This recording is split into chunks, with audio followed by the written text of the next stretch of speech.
بسم الله الرحمن الرحيم. الرحمن علم القرآن، خلق الإنسان علمه البيان. الشمس والقمر بحسبان، والنجم والشجر يسجدان. والسماء رفعها ووضع الميزان، ألا تطغوا في الميزان. وأقيموا الوزن بالقسط ولا تخسروا الميزان. والأرض وضعها للأنام، فيها فاكهة والنخل ذات الأكمام، والحب ذو العصف والريحان.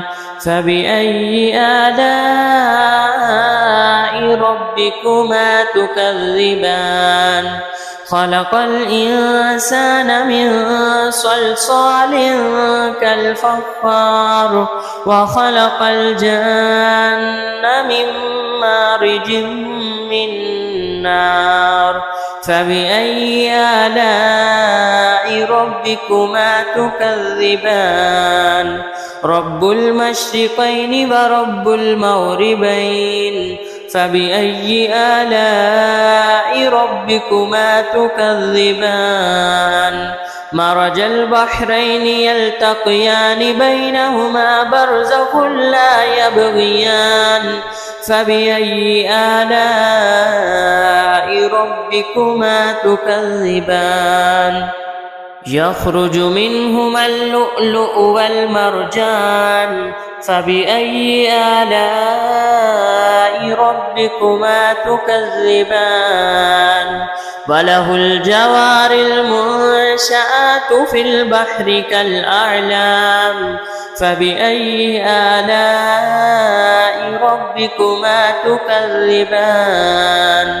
كل من عليها فان، ويبقى وجه ربك ذو الجلال والإكرام.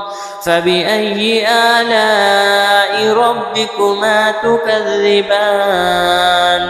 يسأله من في السماوات والأرض، كل يوم هو في شأن. فبأي آلاء ربكما تكذبان؟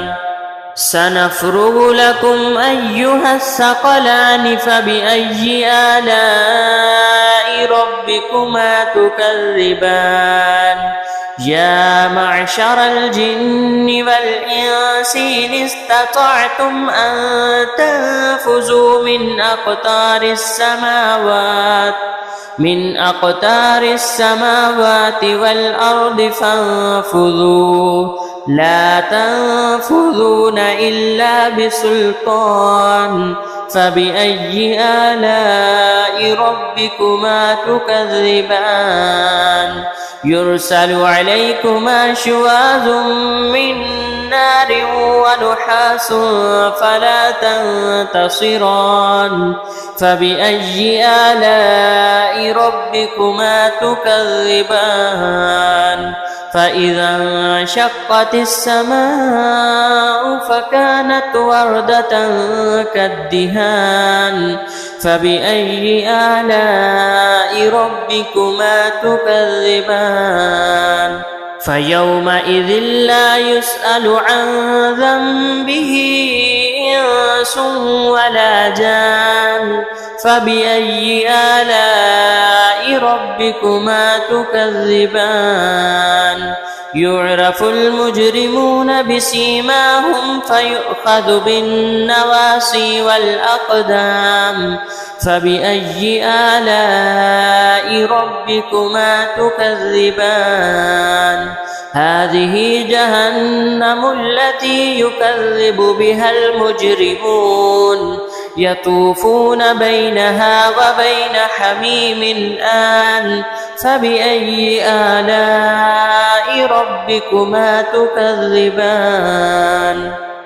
ولمن خاف مقام ربه جنتان فبأي آلاء ربكما تكذبان ذواتا أفنان فبأي آلاء ربكما تكذبان فيهما عينان تجريان فبأي آلاء ربكما تكذبان فيهما من كل فاكهة زوجان فبأي آلاء ربكما تكذبان متكئين على فرش بطائنها من استبرق وجنى الجنتين دان فبأي آلاء ربكما تكذبان